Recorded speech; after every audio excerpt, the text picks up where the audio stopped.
عمر رضی اللہ تعالیٰ عنہ اتنا متبع سنت ہے کہ ان کے اتباع سنت کا رعب فارس تک پہنچتا تھا. فارس کا بادشاہ کہتا تھا کہ جب تک یہ عمر زمین پر ہے، جب تک یہ عمر زمین پر ہے میری حکومت کو خطرہ ہے، میری حکومت کو خطرہ ہے، جب تک عمر زمین پر ہے میری حکومت کو خطرہ ہے. فارس کے بادشاہ نے ایک شخص کو بڑی رشوت دی اور تیار کیا اور یہ کہا کہ تم کسی طرح جا کر عمر کو قتل کر،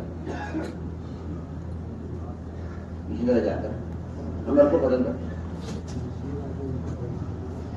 وہاں سے وہ نصرانی بڑی رشوت لے کر فارس کے بادشاہ سے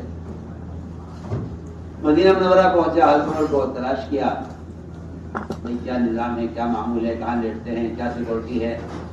وہاں نہ کوئی سیکورٹی ہے، نہ کوئی باڈی گارڈ ہے، نہ کوئی محافظ ہے، اکیلے اپنے کام میں لگے رہتے ہیں. جب تھک جاتے تھے تو کسی درخت کے نیچے زمین میں لیٹ کے سو جایا کرتے تھے. ایک گھنا درخت تھا، 2-4 مرتبہ اس نے دیکھا کہ تم یہاں لیٹتے ہیں. وہ خنجر لے کر تیار ہو کر بیٹھا، درخت کے اوپر چھپ کر بیٹھا. عمر آئے اپنے معمول کے مطابق آ کر لیٹے، اوپر سے یہ خنجر لے کر اس نے اترنے کا ارادہ کیا عمر کو قتل کرنے کے لیے. عمر گہری سو گئے تو یہ قتل کے ارادے سے اتنا قدم اٹھایا.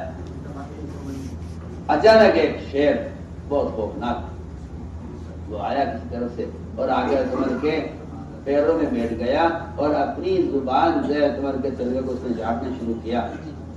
عمر رضی اللہ تعالیٰ عنہ اور گہری نہیں سوئے. اس منظر کو نصرانی دیکھ رہا تھا کہ ان کی حفاظت کا انتظام آسمانوں میں ہے. یہ منظر دیکھ کر وہ حیران تھا کہ اتنا خوفناک شیر ہے. عمر کی آنکھ کھلی، شیر ایک طرف ہو کے بیٹھ گیا. عمر بیٹھے رہے. کچھ دیر کے بعد وہ شیر جنگل میں واپس ہو گیا. یہ آدمی اوپر سے اترا، سارا شہر عمر کو سنایا اور کہا جی مجھے تو آپ کے قتل کے لیے بھیجا گیا تھا اور تم نے آپ کو اسلام لایا. میں اس طرح تھا کہ یہ مناظر غیر دیکھا کرتے تھے. میرا عزیز دوستو، اصل سارا رعب اتباع سنت